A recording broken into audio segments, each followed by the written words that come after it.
The Louisville Water Company wants to be portrayed as the darling of the city.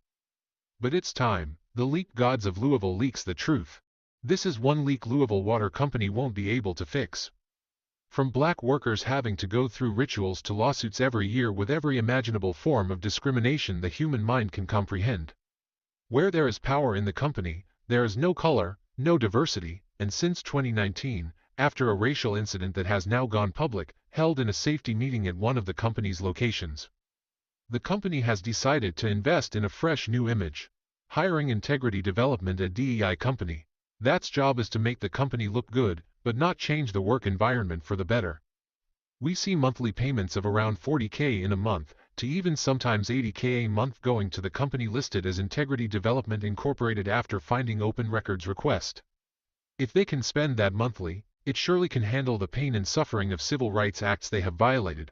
On one hand they want to say there are no issues at Louisville Water, but on the other hand after the company has been called out for its racist discriminatory ways they felt they needed the help of a diversity company.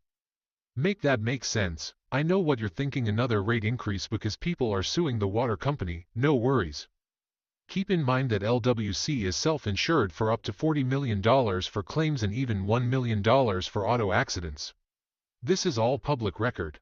The Louisville Water Board, who is led by the Mayor Craig Greenberg, former 21C CEO, Whiskey Row developer, with ties and connections to the spirits and hotel industry, his campaign support was limitless. There are rumors from ex-members of his staff that Mayor Greenberg wants to sell Louisville Water or make its stock public so his spirit friends can grab and monopolize more profits than they already make.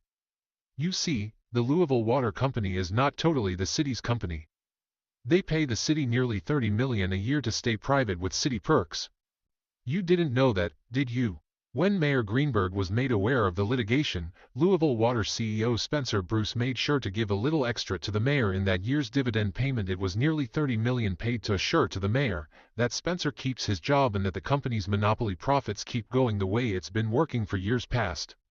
After researching some public statements from LWC employees, we noticed that black employees backed other African American employees, making the city aware after a local pastor, Tim Finley Jr., went out with past employees who spoke on wrongful terminations to unthinkable and illegal work conditions. Several black employees wrote and responded with joy that the horrors of the work environment were being exposed, notably comments from Narek Jackson, who stated it was one of the most racist places he ever worked. While white employees speak confident that there are no racial issues, which is typical from studies around America that the worst workforces have white privilege ideologies, like comments from Carl Bladden, former employee, who has no regard for the complaints coming from his ex-black co-workers. Sadly, after researching Carl Blanton, he was human resources. With a mindset like that, no wonder the company has had a half-dozen lawsuits in just a few years. Media was there, but in a buyout effort, Louisville Water publicist and media control Kelly Deering Smith had it shut down. Don G. was quoted telling a civil rights activist that when stories are put out about the alleged poor treatment of African Americans, those at the top get hurt. Very concerning statement from someone who had a lawsuit herself, but because of her media connections her story was heard. But I digress. The worst part of all of this is that the company, facing multiple lawsuits, is using the real issues of victims facing discrimination, retaliation and disability lawsuits in federal and state court as a tactic to use illegal force on other employees currently working there. In a statement from Wendy Costello, the wife of a former employee who was white, Costello said her husband was told they had to fire him because of the litigation and black people complaining allegedly. Costello called out an ex-Human Resources member, Mike Sturgeon, for having a free pass to do whatever he wanted to employees, so it's no surprise that when he targeted blacks, he went in full force. But would ultimately give the white employees a second, third or fourth chance. But due to the litigation, he couldn't do it this time. He said it has to look like we're equal. That's very disturbing. She also said in a TikTok post that another rumor I heard that Mike Sturgeon literally retired. Or is going to retire at the end of this month. Was Archie just like a gift to you? Is this like your last? Yeah.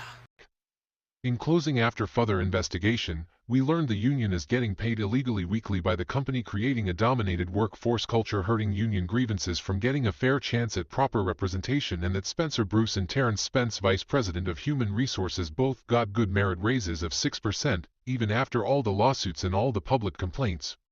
All we can say is, wow.